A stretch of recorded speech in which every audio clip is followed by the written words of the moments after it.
Hi there, my name is Lucas and I'm a Senior Customer Specialist here at Walser Nissan in Coon Rapids, and today I wanted to go through how to connect your phone via Bluetooth to any one of the Nissans in our lineup.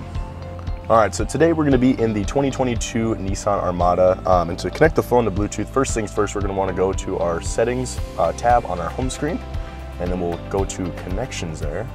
Then we're going to click add new, and then on our cellular device we're going to look for My Armada in the list of potential devices in our Bluetooth settings. So once we click that, it'll ask for confirmation of the PIN that is displayed. You'll click pair.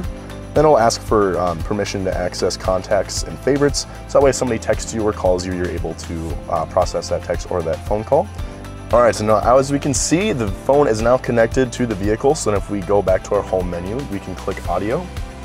And you can see that right now we are operating on Bluetooth audio, which is going to be separate from our AM, FM, and Sirius XM listening options. Thank you so much for watching. Hopefully you're able to connect your phone to the vehicle. If you had any additional questions, feel free to give us a call or visit us online at walsernissancoonrapids.com.